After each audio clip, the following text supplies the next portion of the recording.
Obra social del personal de farmacia. El mejor remedio para su salud.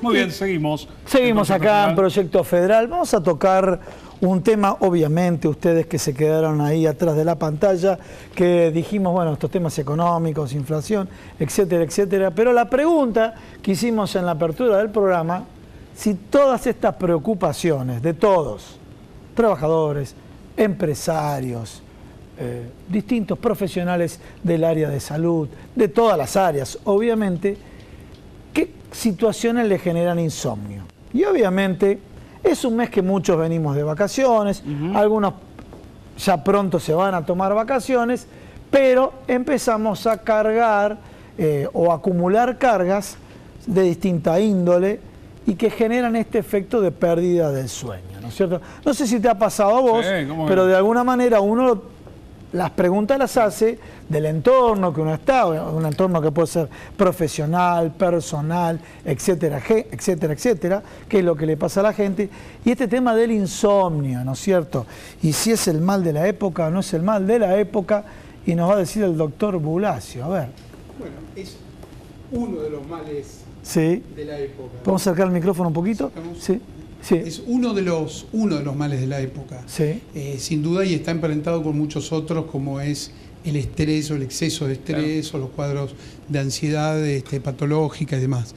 La verdad que es muy común hoy ver pacientes o gente, digamos, en general, con insomnio y también con otra cosa que se ve muchísimo, que es el cansancio. Bien. Lo que más se contesta cuando ¿cómo estás? Es casi universal la respuesta: cansado. Cansado. ¿No? Cansado, muy cansado, muerto, reventado, fundido.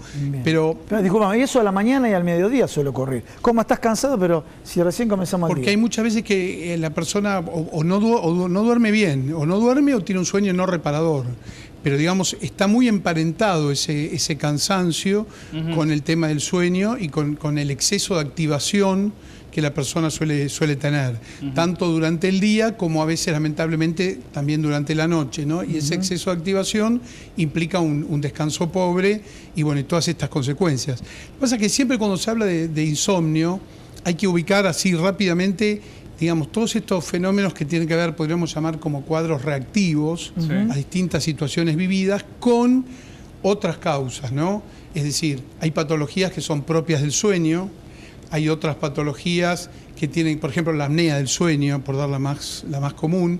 Hay otros cuadros... Explícale a la gente qué es la apnea. La apnea del sueño es una patología propia del sueño donde puede ser obstructiva, generalmente, o no, pero la persona deja por un momento de respirar. Tiene una frecuencia respiratoria menor o directamente por momentos deja de respirar por algún instante, ¿no? Y esto, por supuesto, lleva a un sueño no reparador, a tener cansancio al día siguiente, cefaleas, y es bastante común. Y tiene que diagnosticarse bien no solo para remediarse las consecuencias al otro día, sino otro tipo de problemas que pueden traer a nivel cardiovascular, etcétera, ¿no? Es decir, hay que estudiar muy bien lo que es la arquitectura del sueño. Pero bueno, esta es otra patología diferente, es decir, decíamos, reactivo, por todo lo que hablábamos, secundario al estrés o a la ansiedad, cuadros propios de patologías propias del sueño, o a veces también numerosos cuadros, tanto médicos en general como psiquiátricos, comienzan con patologías, comienzan con alteraciones en el sueño. Entonces, a veces es un indicador de otro cuadro clínico, que por lo tanto hay que estudiar, porque en ese caso hay que atacar el cuadro clínico, no el insomnio. No dar una medicación para que duerma y no tratar la causa, digamos, ¿no? Juan Manuel, lo que preguntaba Gustavo, ¿no? El mal de nuestros tiempos.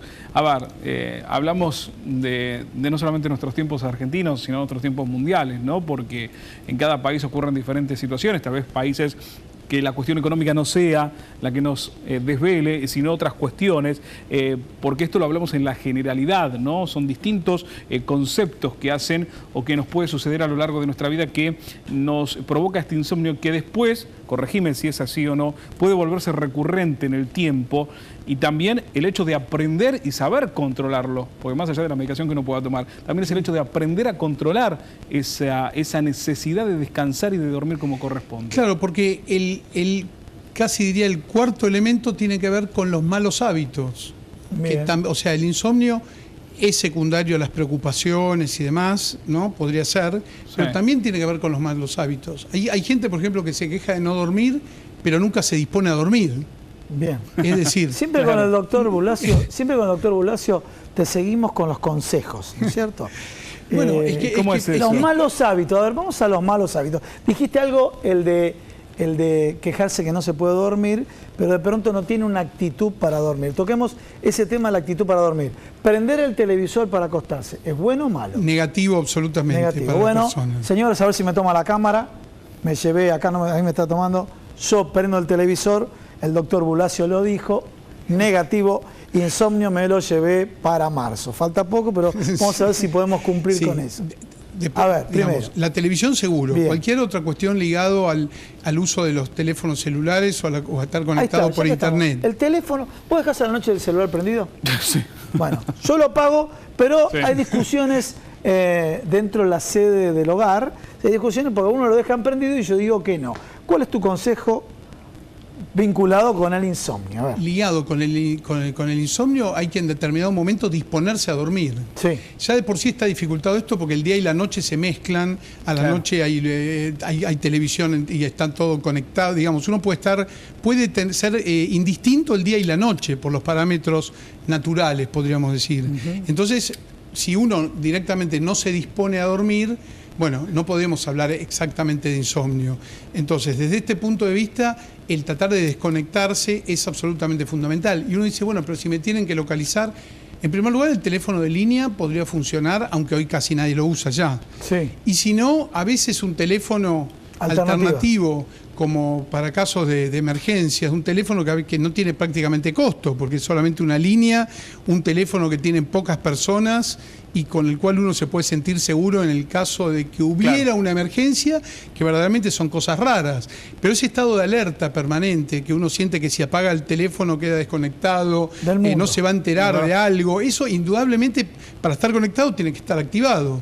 Y la activación es lo contrario al estado del sueño. O sea, para estar dormido uno tiene que estar desactivado. También pasa, Juan Manuel, a ver, sí. Generalmente. Vamos con ¿no? los dos cosas. Ya hubo dos temas puntuales. Vamos al tercero, ¿no es cierto? Vamos a ir al tercero, pero a ver, está ligado un poco a esto de buscar también los momentos, ¿no? Porque por ahí en la semana y por diferentes actividades uno puede estar más pendiente, ejemplo celular como ponías vos, y no tanto tal vez el fin de semana porque la actividad no reviste que tu trabajo te lleve a hacer ninguna actividad, valga la redundancia, el fin de semana. O sea que ahí descansás mejor, dormís mejor porque no le das la relevancia y la importancia que en el celular y por él lo emprendiste o no, o dejaste totalmente fuera de contexto durante esos 2 días.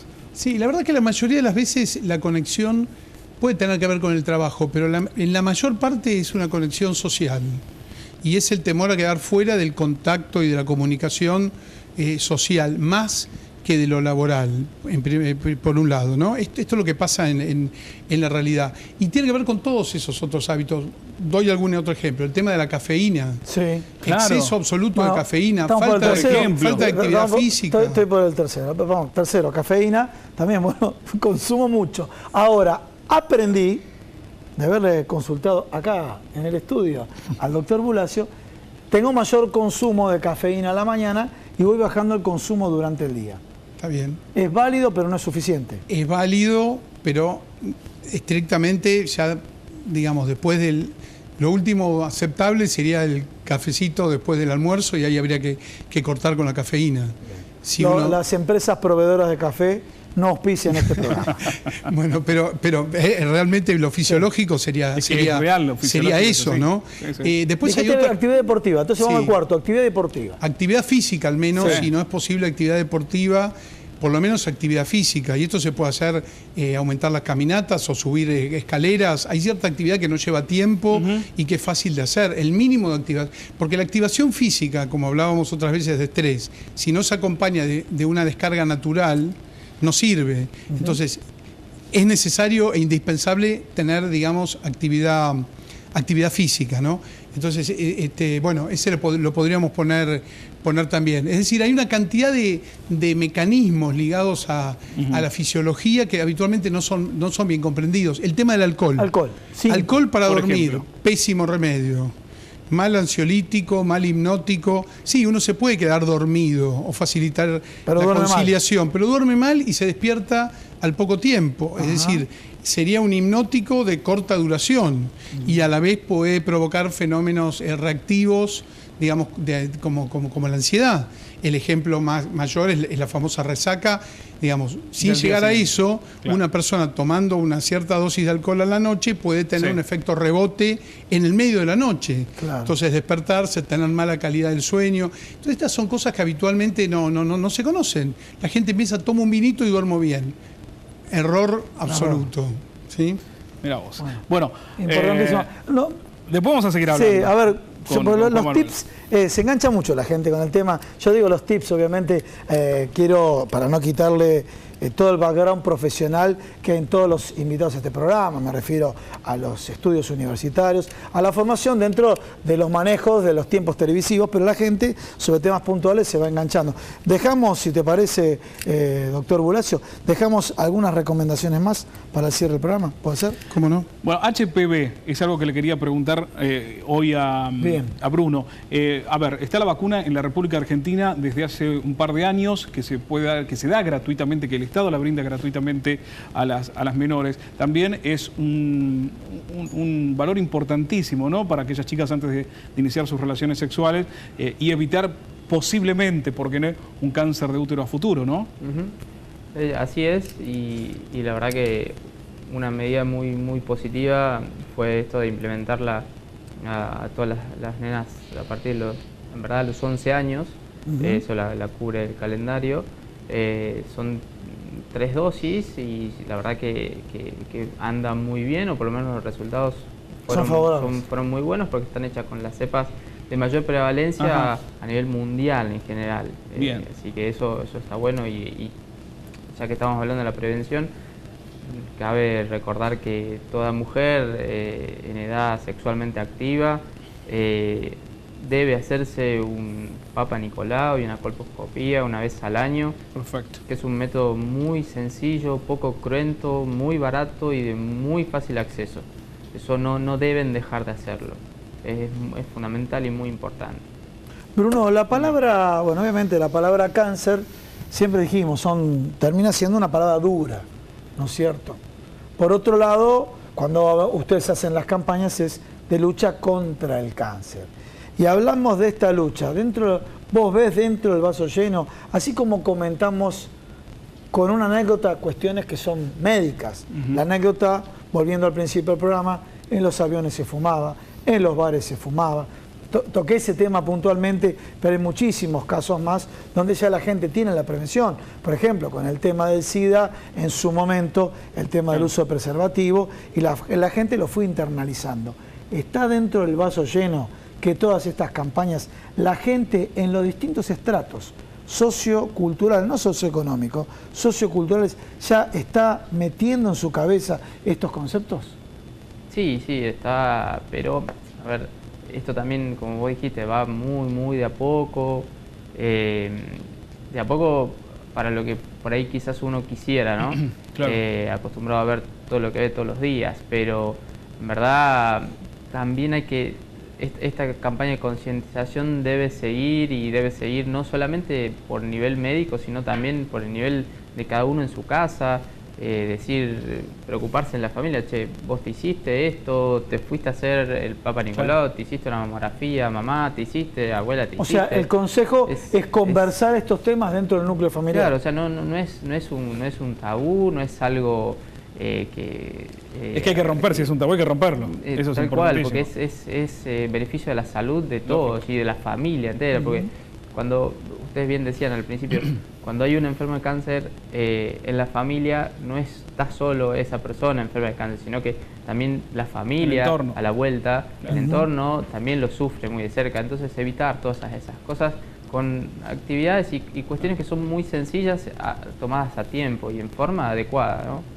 Bueno, Importante realmente muchísimas gracias, muy importante, y felicitaciones a ustedes que trabajan bueno, en esto, en esta lucha que realmente es muy importante para, como dicen, para mejorar vidas, para prolongar vidas o para salvar vidas.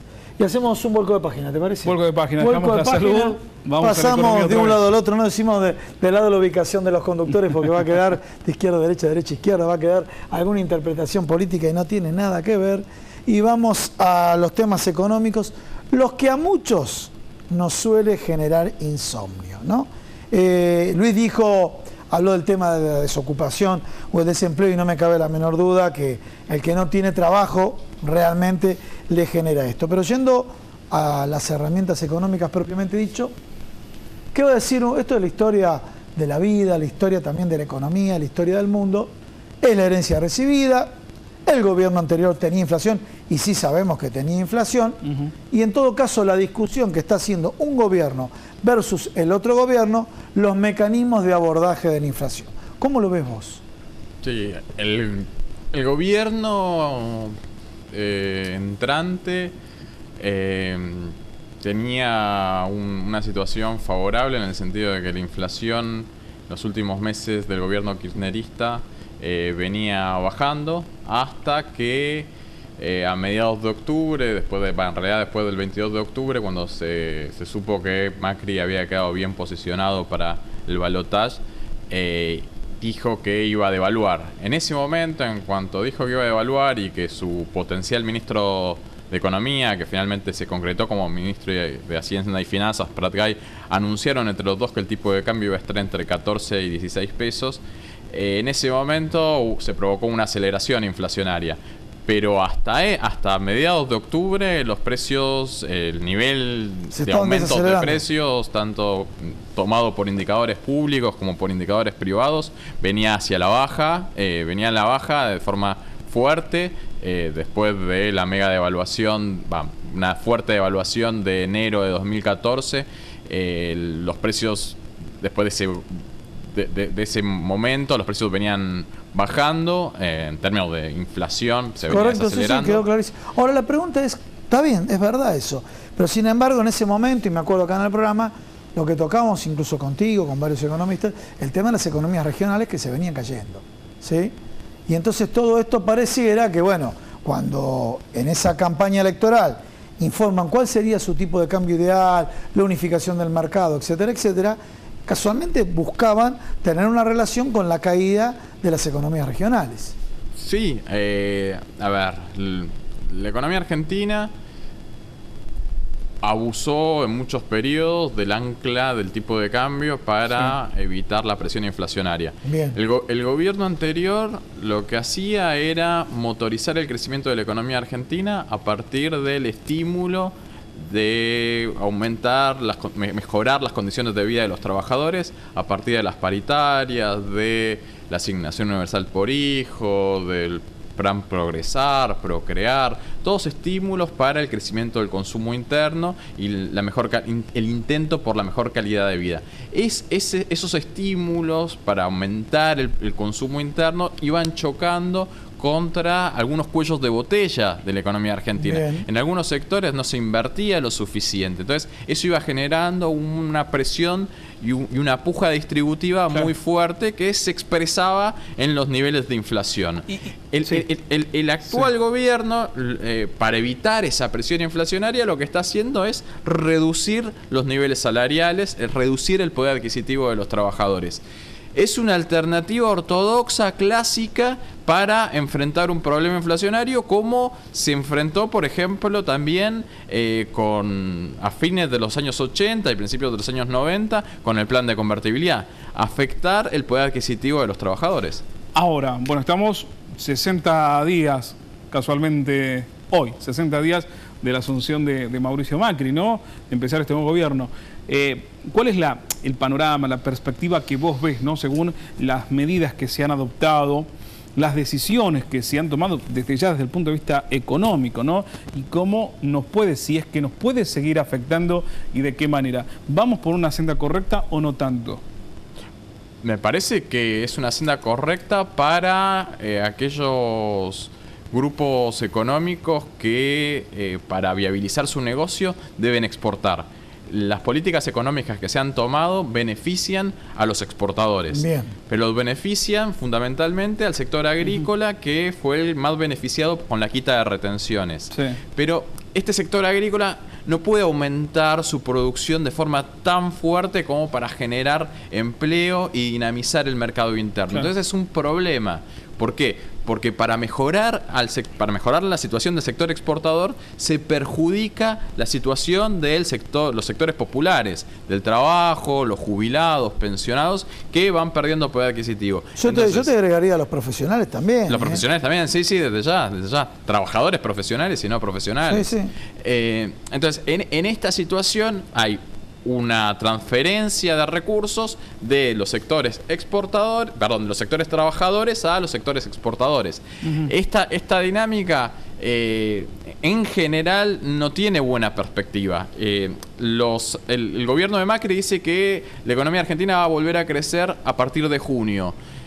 Promoviendo las exportaciones en un escenario internacional donde Brasil está cayendo, donde a nivel regional la CEPAL anticipa que va a haber una recesión, sí, y Estados Unidos crece poco, la Unión Europea está estancada, Japón está también estancado, China está creciendo mucho menos. En este contexto no es muy promisorio pensar que vamos a mejorar la situación económica del país a partir de generar más exportaciones, porque no solamente es una cuestión interna, también hay factores externos que inciden. Entonces, la otra alternativa del gobierno de Macri es, a partir de la unificación cambiaria, claro, dinamizar las inversiones.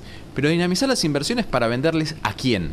Porque en el mercado interno, con la caída del consumo, va a ser difícil que haya empresarios interesados en invertir.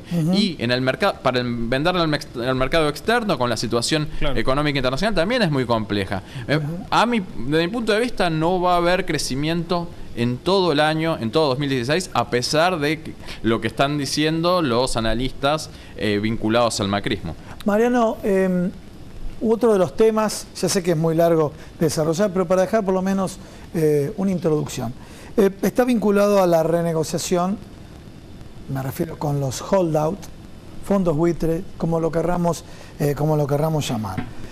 Uno de los temas en la cual se había criticado mucho al gobierno anterior, se había elogiado y simultáneamente se había criticado al gobierno anterior, era primero su posición dura, decir, ustedes son buitre, ustedes tienen ganancias usurarias, ustedes están pidiendo algo que no recibieron el resto, ustedes de manera especulativa se han beneficiado, pero sabemos todos que nos han cerrado las puertas del mundo, ¿no?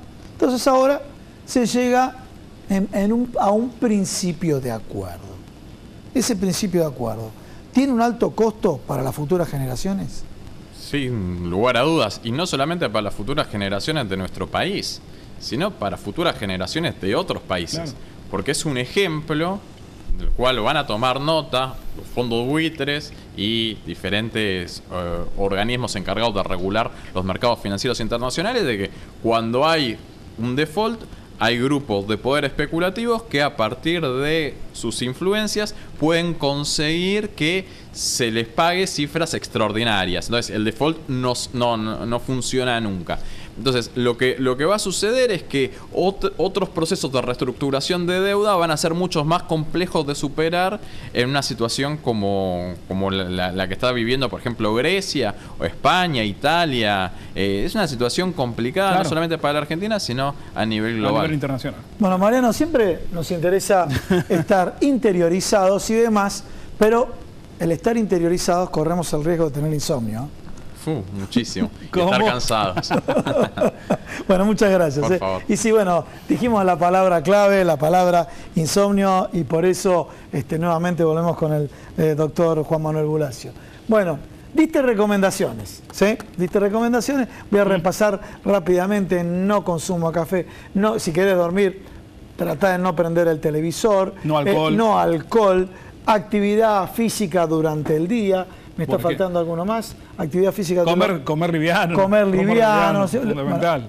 ¿Qué otras recomendaciones nos das vinculado con el insomnio? Bueno, alguna cosa básica es el tema de la automedicación. Sí. Es un problema. La medicación clásica que se toma para dormir primero que debe estar indicada, por supuesto, y Por un segundo que profesional. genera acostumbramiento, tolerancia, pérdida de efecto. No se soluciona el problema del insomnio Ajá. de Solamente manera por ahí. definitiva con una medicación. Eso puede Claro. usarse solamente Bien. en un contexto y por periodos muy cortos. Bien, bien. Después, el otro punto es el tema de las siestas, que a veces acentúa un mecanismo, digamos, va consolidando un mecanismo de insomnio nocturno, hipersomnia diurna. La persona duerme porque no puede más, Sí. con lo cual vuelve a tener insomnio. Ese es un círculo vicioso bastante complicado. Que hay que organizar. Las siestas tienen que ser, si se pueden tomar, muy cortas, y Bien. no llegar a las fases más profundas del sueño. ¿Cuánto? ¿Media hora? como Nunca más de máximo? media hora. Ok. Así como recomendación rápida, ¿no? Porque si no, altera todo el ciclo del sueño. Y el otro elemento es el insomnio, que tiene que ver con esto, se corrige más por la mañana que por la noche. ¿Qué quiero decir? A la mañana hay que tratar de levantarse y empezar a generar un hábito nuevo Bien. desde ese momento, ¿Pero digamos. cómo cuáles? No, hay que levantarse, es decir, no dormí nada, entonces me levanto al mediodía. Eso perpetúa el insomnio. sí. Claro. El insomnio se corrige más en forma natural por la mañana, levantándose pese al sueño, y es preferible soportar el sueño durante el día que dormir a la mañana y después luchar a la noche por volver a conciliar el sueño cuando Bien. la persona está descansada, ¿no? Bueno, Gracias, Juan muchísimas Manuel. gracias, Juan Manuel. Realmente muy importante, y consejos del día a día. Tal cual. Sí, que Y hay nos que sirven aplicarlos, ¿eh? muchísimo. Seguro que a todos ustedes. No dijimos las vías de comunicación, ¿eh? No, bueno, pero para nuestros profesionales que se las vamos a trasladar, 637-2247 o proyectofederal@gmail.com. Y nuevamente el agradecimiento al doctor Bruno Bustos, que es médico oncólogo, bueno, por todo lo que hacen los profesionales médicos de tu especialidad para prolongar y mejorar la calidad de vida. Nuevamente, Muchas gracias. muchísimas Gracias, Bruno. Gracias, Juan Manuel, por haber venido. Gracias. Nos quedamos sin tiempo, Nos Gustavo. quedamos sin tiempo, nos vemos la semana que viene con mucho más Proyecto Federal.